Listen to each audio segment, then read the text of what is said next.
इस सेशन में हम बात करने वाले हैं उन डीलर्स के लिए जो डीलर्स डायरेक्टली कंज्यूमर या कस्टमर से रिलेटेड हैं, अर्थात जो अपनी सेल को डायरेक्ट कस्टमर को करते हैं। जैसे करियाना स्टोर है या कोई मेडिकल स्टोर है और डायरेक्टली वो कस्टमर को सेल्स करते हैं।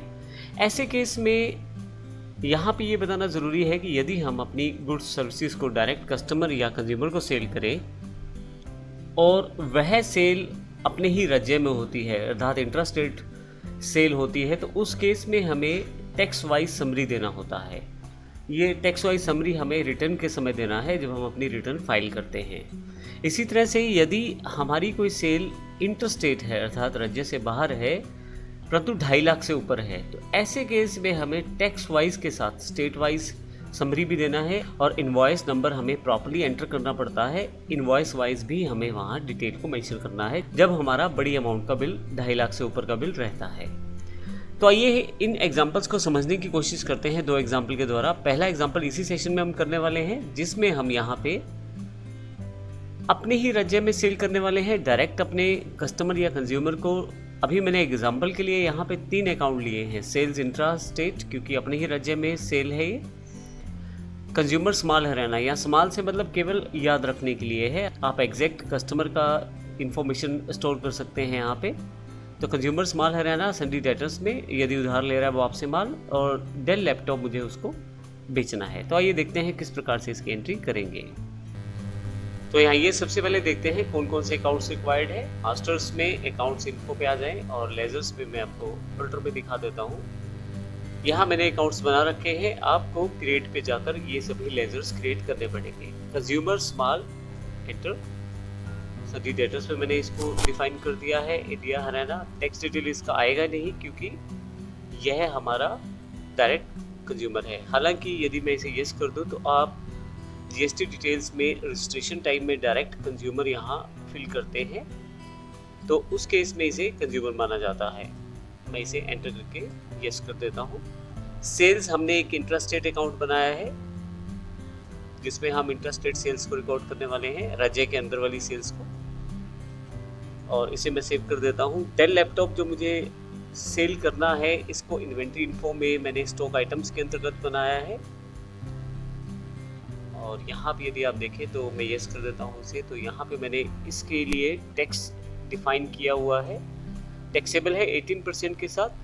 मैं इसे गुड्स में कैटेगरी में डिफाइन करके एंटर कर देता हूँ। तो स्टॉक मैंने शो कर दिया है 20 पीसेस का। अभी मैं इसे यस कर देता हूँ, एस्केप।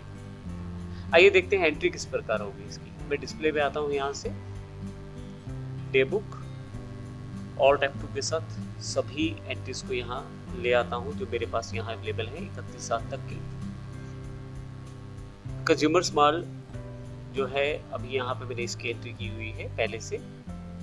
आप अकाउंटिंग वाउचर्स में जाकर इसकी एंट्री करेंगे। अगर आप ये सब बेसिक चीज़ें जानना चाहते हैं, कुछ चीज़ें यहाँ पे डायरेक्ट दिखाई गई हैं। अगर आप हर एक स्टेप को फॉलो करना चाहते हैं, आप हमारे बेसिक्स टैली की वीडियोस को देख के सब चीज़ें अच्छी तरह से समझ सकते हैं।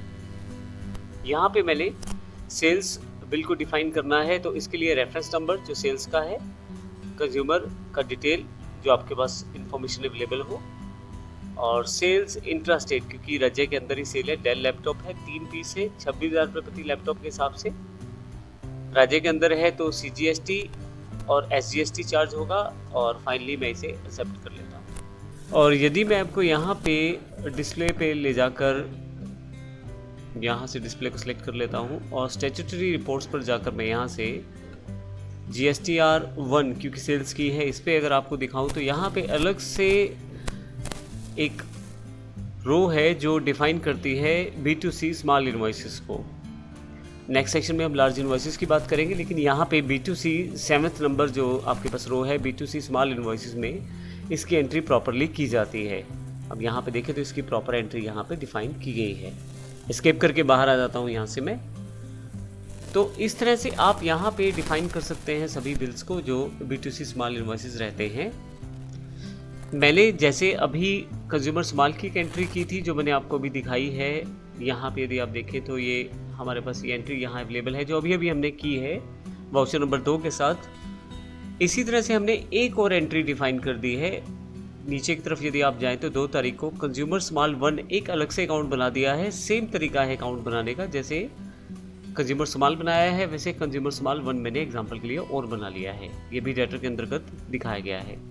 अगर इसकी सेल्स देखूं तो सेम तरीके से बिल काटा गया है और consumer small 1 basic information same है और साथ ही यहाँ पे सेल्स जो है ये हमारी इंट्रास्टेट है क्योंकि हरियाणा का ही ये डीलर है और डेल लैपटॉप 5 लैपटॉप है, 26,000 प्रति लैपटॉप के हिसाब से यहाँ पे पूरी इन्फॉर्मेशन यहाँ स्टोर कर दी गई है।